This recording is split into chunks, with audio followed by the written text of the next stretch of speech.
Friends, welcome to one of football's greatest battles, where on one side we had the samba dancers, and on the other side, the anime characters. Yes, I'm talking about today's Brazil versus Japan match. I mean, Brazil looked like they weren't playing on a football field. They looked like they were dancing at a wedding procession.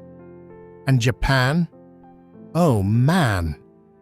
Looking at their speed, it felt like their parents had given them almond milk first thing in the morning. Today's match had so much drama that even Bollywood scriptwriters would be standing in line for inspiration. If you miss this match, don't worry.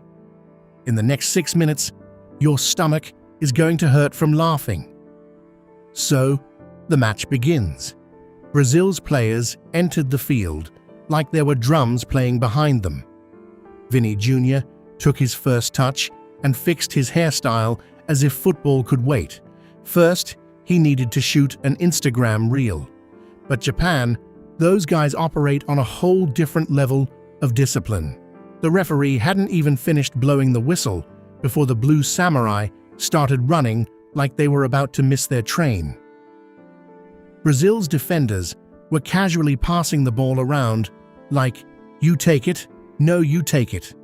Meanwhile, Japan's midfielder stole the ball and took off like a bullet train. Brazil's players were left wondering, was that a human or a character straight out of Naruto? Now let's talk about the biggest drama of the match. One of Brazil's forwards got the slightest little touch. And my goodness, he dropped to the ground like someone had laid out a mattress for him. He rolled around 2 or 3 times.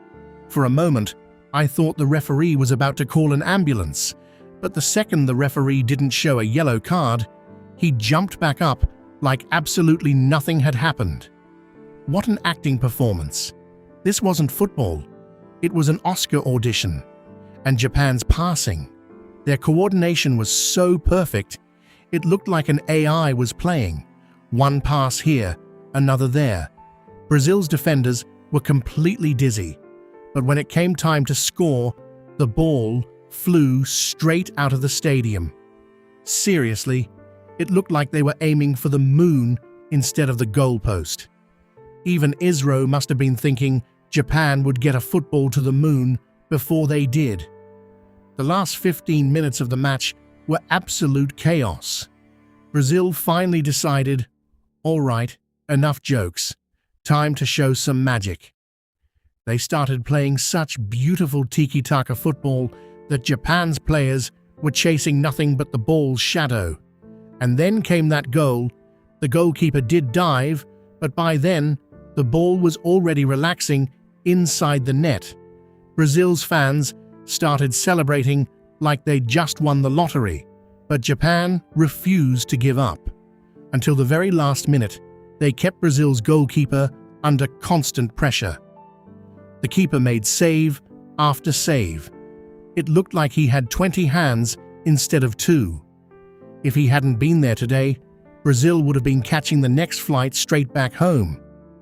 So friends, that was today's football blockbuster. Now tell me in the comments, which player do you think was the biggest flop of the match? And do you think Brazil should spend a little less time acting and a little more time actually playing football? I know you've got plenty to say, so head straight to the comments and let it all out. I'll be reading every single one. And hey, if this video managed to put even a tiny smile on your face, then hit that subscribe button. Kick it like a football or dive on it. I don't care how you do it, just make sure it gets clicked. I'll see you in the next video. Until then, keep laughing, keep watching.